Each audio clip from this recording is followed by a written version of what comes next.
Hello, and welcome back to Chapter 2 of 50 Shades of Grey. My heart is pounding. The elevator arrives on the first floor, and I scramble out as soon as the doors slide open, stumbling once, but fortunately not sprawling onto the immaculate sandstone floor. I race for the wide glass doors, and I'm free in the bracing, cleansing, damp air of Seattle. Raising my face, I welcome the cool, refreshing rain. I close my eyes and take a deep, purifying breath, trying to recover what's left of my equilibrium. No man has ever affected me the way Christian Grey has, and I cannot fathom why. Is it his looks, his civility, wealth, power? I don't understand my irrational reaction. I breathe an enormous sigh of relief. What in heaven's name was that all about? Leaning against one of the steel pillars of the building, I valiantly attempt to calm down and gather my thoughts. I shake my head. Holy crap, what was that? My heart steadies to its regular rhythm, and I can breathe normally again. I head for the car. As I leave the city limits behind, I begin to feel foolish and embarrassed as I replay the interview in my mind. Surely I'm overreacting to something that's imaginary. Okay, so he's very attractive, confident, commanding, at ease with himself, but on the flip side he's arrogant, and for all his impeccable manners, he's autocratic and cold. Well, on the surface, an involuntary shiver runs down my spine. He may be arrogant, but then he has a right to be. He's accomplished so much at such a young age. He doesn't suffer fools gladly, but why should he? Again, I'm irritated that Kate didn't give me a brief biography. While cruising along the 1-5, my mind continues to wander. I'm truly perplexed as to what makes someone so driven to succeed. Some of his answers were so cryptic, as if he had a hidden agenda. And Kate's questions, the adoption and asking if he was gay. I shudder. I can't believe I said that. Grounds swallow me up now. Every time I think of that question in the future, I will cringe with embarrassment. Damn Catherine Kavanaugh. I check the speedometer. I'm driving more cautiously than I would on any other occasion, and I know it's the memory of two penetrating gray eyes gazing at me and a stern voice telling me to drive carefully. Shaking my head, I realize that Gray is more like a man double his age. Forget it, Anna, I scold myself. I decide that all in all, it's been a very interesting experience, but I shouldn't dwell on it. Put it behind you. I never have to see him again. I'm immediately cheered up by the thought. I switch on the MP3 player and turn the volume up loud, sit back, and listen to thumping indie rock music as I press down on the accelerator. Set the 1.5, I realize I can drive as fast as I want. We live in a small community of duplex apartments in Vancouver, Washington, close to the Vancouver campus of WSU. I'm lucky. Kate's parents bought the place for her, and I pay peanuts for rent. It's been home for 4 years now. As I pull up outside, I know Kate is going to want a blow-by-blow account. She's tenacious. Well, at least she has the mini disc. Hopefully I won't have to elaborate much beyond what was said during the interview. Anna, you're back. Kate sits in our living area, surrounded by books.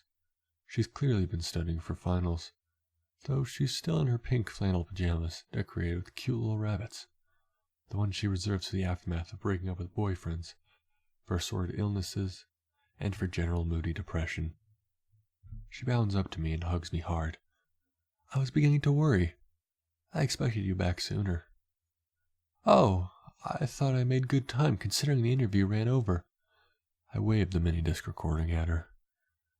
Anna, thank you so much for doing this. I owe you, I know. How was it? What was he like? Oh no, here we go. The Catherine Kavanaugh Inquisition. I struggled to answer her question. What can I say? I'm glad it's over. I don't have to see him again. He was rather intimidating, you know. I shrug.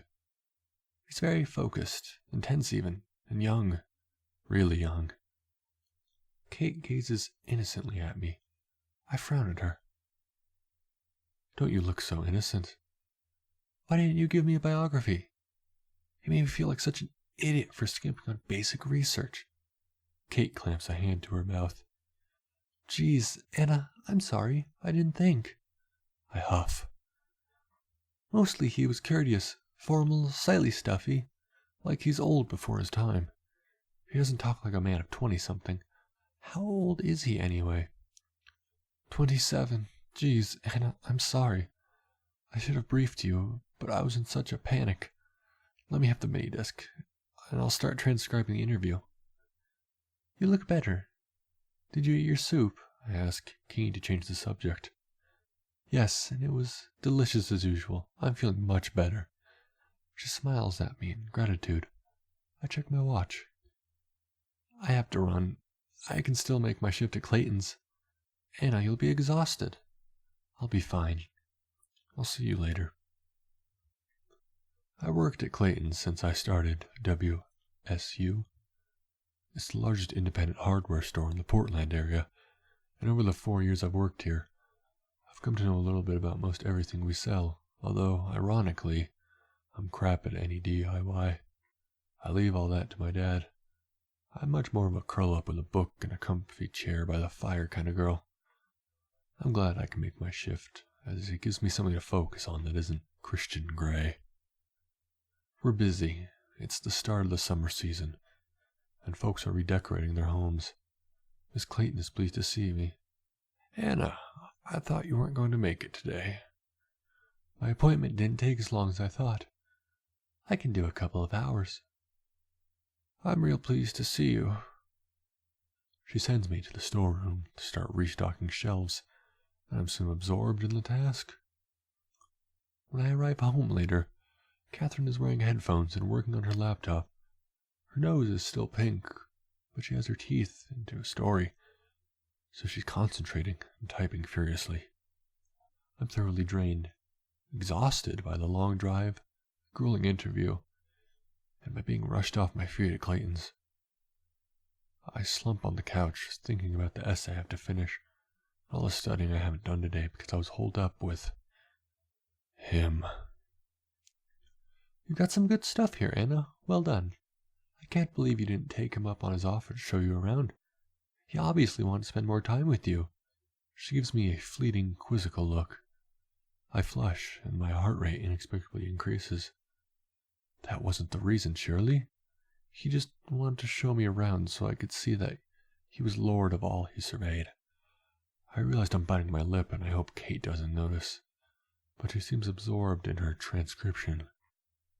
I hear what you mean about formal. Did you take any notes? She asks. No, I didn't. That's fine. I can still make a fine article with this. Shame we don't have some original stills. Good-looking son of a bitch, isn't he? I flush. I suppose so.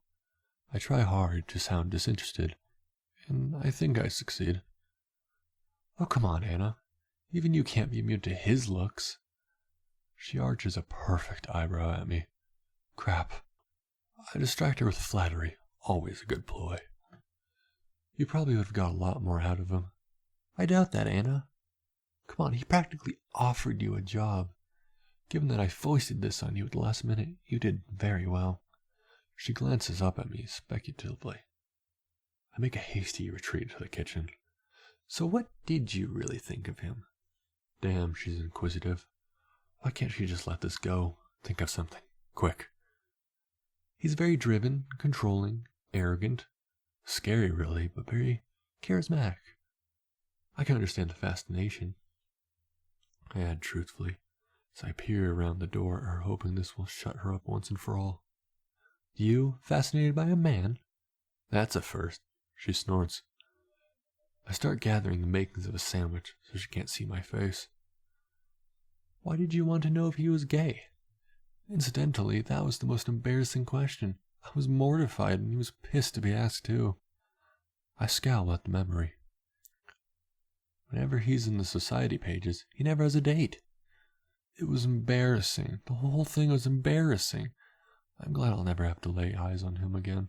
Oh, Anna, it can't have been that bad. I think he sounds quite taken with you. Taken with me? Now Kate's being ridiculous. Would you like a sandwich? Please. We talk no more of Christian Grey that evening, much to my relief. Once we've eaten, I'm able to sit at the dining table with Kate, and while she works on an article, I work my essay of tests of de Ubervilles. Damn, but that woman was in the wrong place at the wrong time in the wrong century. By the time I finish, it's midnight, and Kate has long since gone to bed. I make my way to my room, exhausted but pleased that I've accomplished so much for a Monday. I curl up in the white iron bed, wrapping my mother's quilt around me, close my eyes. I'm instantly asleep. That night I dream of dark places, bleak white cold floors, and gray eyes. For the rest of the week, I throw myself into my studies and my job at Clayton's. Kate is busy too, compiling her last edition of her student magazine before she has to relinquish it to the new editor, while also cramming for her finals. By Wednesday, she's much better. I no longer have to endure the sight of her pink flannel with too many rabbits' PJs. I call my mom and Georgia to check on her, but also so she can wish me luck for my final exams. She proceeds to tell me about her latest venture into candle making. My mother is all about new business ventures. Fundamentally, she's bored and wants something to occupy her time, but she has the attention span of a goldfish. It'll be something new next week. She worries me. I hope she hasn't mortgaged the house to finance this latest scheme. I hope that Bob, a relatively new but much older husband, is keeping an eye on her now that I'm no longer there. He does seem a lot more grounded than husband number 3. How are things with you, Anna? For a moment, I hesitate, and I have Mom's full attention. I'm fine. Anna, have you met someone? Wow, how did she do that? The excitement in her voice is palpable. No, Mom, it's nothing. You'll be the first to know if I do. Anna, you really need to get out more, honey. You worry me. Mom, I'm fine. How's Bob? As ever, distraction is the best policy. Later that evening, I call Ray my stepdad, Mom's husband number 2, the man I consider my father, and the man whose name I bear. It's a brief conversation. In fact, it's not so much a conversation as a one-sided series of grunts in response to my gentle coaxing. Ray is not a talker, but he's still alive. He's still watching soccer on TV, and going bowling and fly fishing, or making furniture when he's not. Ray's a skilled carpenter, and the reason I know the difference between a hawk and a handsaw all seemed well with him. Friday night, Kate and I are debating what to do with our evening. We want some time out from our studies, from our work, and from student newspapers, when the doorbell rings. Standing on our doorstep is my good friend Jose, clutching a bottle of champagne. Jose, great to see you. I give him a quick hug. Come in. Jose is the first person I met when I arrived at WSU, looking as lost and lonely as I did. We recognized a kindred spirit in each of us that day, and we've been friends ever since. Not only do we share a sense of humor, we discovered that both Ray and Jose Sr. were in the same army unit together. As a result, our fathers have become firm friends too. Jose is studying engineering, and is the first in his family to make it to college. He's pretty damn bright, but his real passion is photography. Jose has a great eye for a good picture. I have news, he grins, his dark eyes twinkling. Don't tell me you've managed to get kicked out for another week, I tease, and he scowls playfully at me. The Portland Place Gallery is going to exhibit my photos next month. That's amazing. Congratulations. Delighted for him, I hug him again. Kate beams at him too. Way to go, Jose. I should put this in the paper. Nothing like last-minute editorial changes on a Friday evening. She grins. Let's celebrate. I want you to come to the opening. Jose looks intently at me. I flush. Both of you, of course, he adds, glancing nervously at Kate.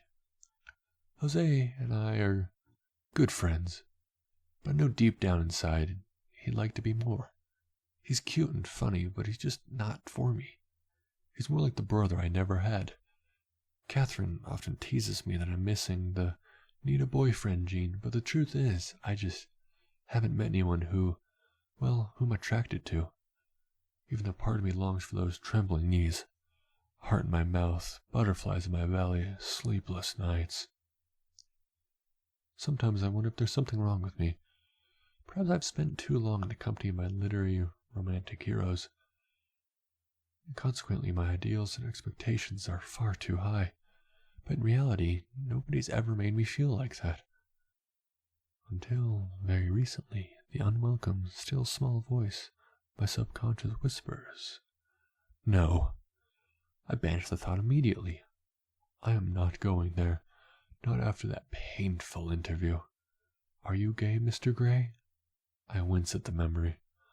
I know I've dreamt about him most nights since then. That's just to purge the awful experience from my system, surely? I watch Jose open the bottle of champagne. He's tall, and in his jeans and t-shirt, he's all shoulders and muscles, tan skin, dark hair, and burning dark eyes. Yes, Jose's pretty hot, but I think he's finally getting the message. We're just friends. The cork makes a loud pop, and Jose looks up and smiles. Saturday at the store is a nightmare. We are besieged by do-it-yourselfers wanting to spruce up their homes. Mr. and Miss Clayton, John and Patrick, the other two part-timers, and I are all rushed off our feet. There's a lull around lunchtime, and Miss Clayton asked me to check up on some orders, while I'm sitting behind the counter at the till, discreetly eating my bagel. I'm engrossed in the task, checking catalog numbers against the items we need and the items we've ordered, eyes flickering from the order book to the computer screen and back as I check the entries match. Then, for some reason, I glance up and find myself locked in the bold gray gaze of Christian Grey, who's standing at the counter staring at me intently. Heart failure. Miss Steele, what a pleasant surprise. His gaze is unwavering and intense. Holy crap. What the hell is he doing here looking all tousled hair and outdoorsy in his cream chunky knit sweater, jeans, and walking boots? I think my mouth has popped open and I can't locate my brain or my voice. Mr. Gray, I whisper, because that's all I can manage. There's a ghost of a smile on his lips, and his eyes are alight with humor, as if he's enjoying some private joke. I was in the area, he says, by way of explanation. I need to stock up on a few things. It's a pleasure to see you again, Miss Steele. His voice is warm and husky, like dark melted caramel fudge chocolate. There's something. I shake my head to gather my wits. My heart is pounding a frantic tattoo, and for some reason I'm blushing furiously under his steady scrutiny. I am utterly thrown by the sight of him standing before me. My memories of him did not do him justice. He's not merely good-looking, he's the epitome of male beauty, breathtaking, and he's here. Here in Clayton's hardware store. Go figure. Finally, my cognitive functions are restored and reconnected with the rest of my body. Anna, my name's Anna, I mutter. What can I help you with, Mr. Gray? He smiles, and again, it's like he's privy to some secret. It's so disconcerting. Taking a deep breath, I put on my professional, I've worked in this shop for years, Kate. I can do this. There are a few items I need. To start with, I'd like some cable ties, he murmurs, his gray eyes cool but amused. Cable ties? We stalk various lengths. Shall I show you? I mutter, my voice soft and wavery. Get a grip, Steele. A slight frown mars Gray's rather lovely brow.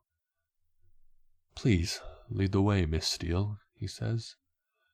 I try for nonchalant as I come out from behind the counter, but really I'm concentrating hard on not falling over my feet. My legs are suddenly the consistency of jello. I'm so glad I decided to wear my best jeans this morning. They're in with the electrical goods. Aisle 8. My voice is a little too bright. I glance up at him and regret it almost immediately. Damn, he's handsome. I blush. After you, he murmurs, gesturing with his long-fingered, beautifully manicured hand. My heart almost strangling me, because it's in my throat trying to escape from my mouth. I head down one of the aisles to the electrical section. Why is he in Portland? Why is he here at Clayton's? And from a very tiny, underused part of my brain, probably located at the base of my medulla oblongata, where my subconscious dwells, comes the thought. He's here to see you. No way. I dismiss it immediately. Why would this beautiful, powerful, urban man want to see me? The idea is preposterous, and I kick it out of my head. Are you in Portland on business? I ask. My voice is too high, like I've got my finger trapped in a door or something. Damn. Try to be cool, Anna. I was visiting the WSU Farming Division. It's based at Vancouver. I'm currently funding some research there in crop rotation and soil science, says matter-of-factly. Not here to find you at all, my subconscious sneers at me, loud, proud, and pouty. I flush at my foolish, wayward thoughts. All part of your Feed the World plan, I tease. Something like that, he acknowledges, and his lips quirk up in a half-smile. He gazes at the selection of cable ties we stock at Clayton's. What on earth is he going to do with those? I cannot picture him as a do-it-yourselfer at all. His fingers trail across the various packages displayed, and for some inexplicable reason, I have to look away. He bends and selects a packet.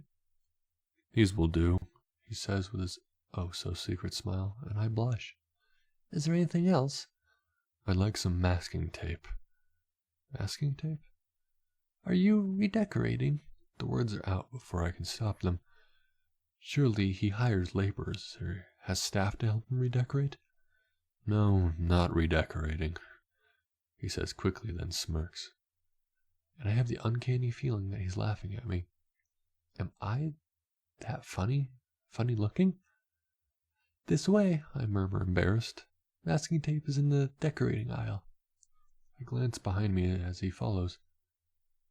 Have you worked here long? His voice is low, and he's gazing at me, gray eyes concentrating hard. I blush even more brightly. Why the hell does he have this effect on me? I feel like I'm 14 years old. Always out of place. Eyes front, Steele. 4 years, I mutter as we reach our goal. To distract myself, I reach down and select the 2 widths of masking tape that we stock. I'll take that one, Gray says softly, pointing to the wider tape, which I pass to him. Our fingers brush very briefly, and the current is there again, zapping me like I've touched an exposed wire. I gasp, involuntary as I feel it, all the way down to somewhere dark and unexplored, deep in my belly. Desperately, I scramble around for my equilibrium. Anything else? My voice is husky and breathy. His eyes widen slightly. Some rope, I think. His voice mirrors mine, husky. This way. I duck my head down, hide my recurring blush, and head for the aisle. What sort were you after? We have synthetic and natural filament rope, twine, cable cord. I halt his expression, his eyes darkening. Holy cow. I'll take 5 yards of the natural filament rope, please. Quickly, with trembling fingers, I measure out 5 yards against the fixed ruler, aware that his hot gray gazes on me. I dare not look at him. Geez, could I feel any more self-conscious? Taking my Stanley knife from the back pocket of my jeans, I cut it, then coil it neatly before tying it into a slip knot. By some miracle, I managed not to remove a finger with my knife. "Were you a Girl Scout?" he asks, sculptured, sensual lips curled in amusement. Don't look at his mouth. "Organized group activities aren't really my thing, Mr. Gray." He arches a brow. "What is your thing, Anastasia?" he asks. His voice soft and his secret smile is back. I gaze at him, unable to express myself. I'm on shifting tectonic plates. "Try and be cool, Anna," my tortured subconscious begs on bended knee. "Books," I whisper, but inside my subconscious is screaming, You are my thing." I slap it down instantly, mortified that my psyche is having ideas about its station. "What kind of books?" He cocks his head to one side. Why is he so interested? "Oh, you know, the usual, the classics. British literature, mainly." He rubs his chin with his long index finger and thumb as he contemplates my answer. Or perhaps he's just very bored and trying to hide it. "Anything else you need?" I have to get off this subject. Those fingers on that face are so beguiling. "I don't know. What else would you recommend?" What would I recommend? I don't even know what you're doing. "For a do-it-yourselfer?" He nods, gray eyes alive with wicked humor. I flush, and my eyes stray of their own according to his snug jeans. "Coveralls?" I reply, and I know I'm no longer screening what's coming out of my mouth. He raises an eyebrow, amused yet again. "You wouldn't want to ruin your clothing." I gesture vaguely in the direction of his jeans. "I could always take them off." He smirks. I feel the color in my cheeks rising again. I must be the color of the Communist Manifesto. Stop talking. Stop talking now. "I'll take some coveralls. Heaven forbid I should ruin any clothing," he says dryly. I try and dismiss the unwelcome image of him without jeans. "Do you need anything else?" I squeak as I hand him the blue coveralls. He ignores my inquiry. "How's the article coming along?" He's finally asked me a normal question, away from all the innuendo and the confusing double talk. A question I can answer. I grasp it tightly with two hands as if I were a life raft, and I go for honesty. "I'm not writing it. Catherine is. Miss Kavanagh, my roommate. She's the writer. She's very happy with it. She's the editor of the magazine, and she was devastated that she couldn't do the interview in person." I feel like I've come up for air. At last, a normal topic of conversation. "Her only concern is that she doesn't have any original photographs of you." Gray raises an eyebrow. "What sort of photographs does she want?" Okay, I hadn't factored in this response. I shake my head because I just don't know. "Well, I'm around. Tomorrow, perhaps." He trails off. "You'd be willing to attend a photo shoot?" My voice is squeaky, and Kate will be in seventh heaven if I can pull this off. "And you might see him again tomorrow." That dark place at the base of my brain whispers seductively at me. I dismiss the thought of all the silly, ridiculous. "Kate will be delighted if we can find a photographer." I am so pleased I smile at him broadly. His lips part, like he's taking a sharp intake of breath, and he blinks. For a fraction of a second, he looks lost somehow, and the earth shifts slightly on its axis, the tectonic plates sliding into a new position. Oh my, Christian Gray's lost look. "Let me know about tomorrow." Reaching into his back pocket, he pulls out his wallet. "My card. It has my cell number on it. You'll need to call before 10 in the morning." "Okay." I grin up at him. Kate is going to be thrilled. "Anna!" Paul has materialized at the other end of the aisle. He's Mr. Clayton's youngest brother. I heard he was home from Princeton, but I was expecting to see him today. Excuse me for a moment, Mr. Gray." Gray frowns as I turn away from him.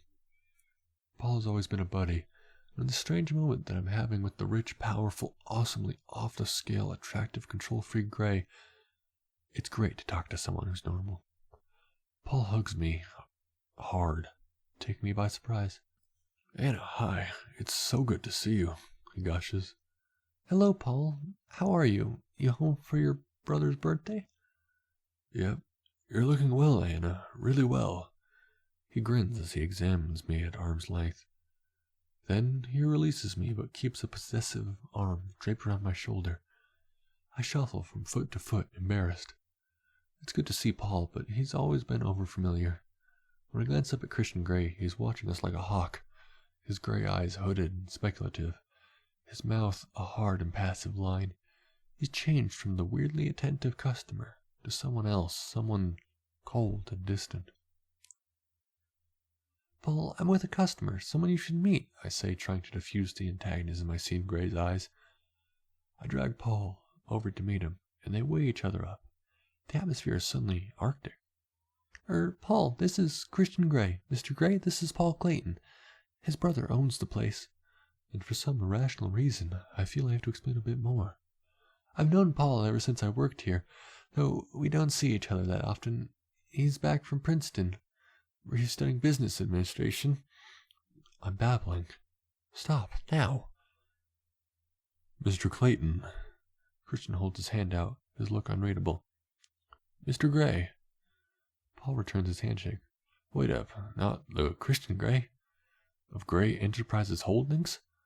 Paul goes from surly to awestruck in less than a nanosecond. Grey gives him a polite smile that doesn't reach his eyes. Wow, is there anything I can get you? Anastasia has it covered, Mr. Clayton. She's been very attentive. His expression is impassive, but his words, it's like he's saying something else entirely. It's baffling. Cool, Paul responds. Catch you later, Anna. Sure, Paul. I watch him disappear towards the stockroom. Anything else, Mr. Grey? Just these items. His tone is clipped and cool. Damn, have I offended him? Taking a deep breath, I turn and head for the till. What is his problem? I ring up the rope, coveralls, masking tape, and cable ties at the till. That will be $43, please. I glance up at Mr. Grey, and I wish I hadn't. He's watching me closely, his gray eyes intense and smoky. It's unnerving. Would you like a bag? I ask as I take his credit card. Please, Anastasia. His tongue caresses my name, and my heart, once again, is frantic. I can hardly breathe. Hurriedly, I place his purchases in a plastic carrier. You'll call me if you want to do this photo shoot. He's all business once more. I nod, made speechless yet again, and hand back his credit card. Good. Until tomorrow, perhaps. He turns to leave, then pauses. Oh, Anastasia, I'm glad Miss Kavanaugh couldn't do the interview. He smiles, then strides with renewed purpose out of the store, slinging the plastic bag over his shoulder, leaving me a quivering mass of raging female hormones.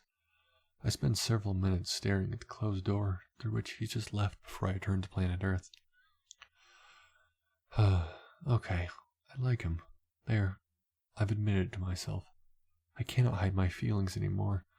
I've never felt like this before. I find him attractive, very attractive, but it's a lost cause, I know, and I sigh with bittersweet regret. It was just a coincidence, his coming here, but still, I can admire him from afar, surely.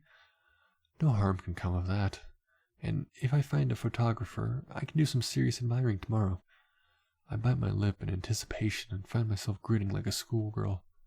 I need to phone Kate and organize a photo shoot.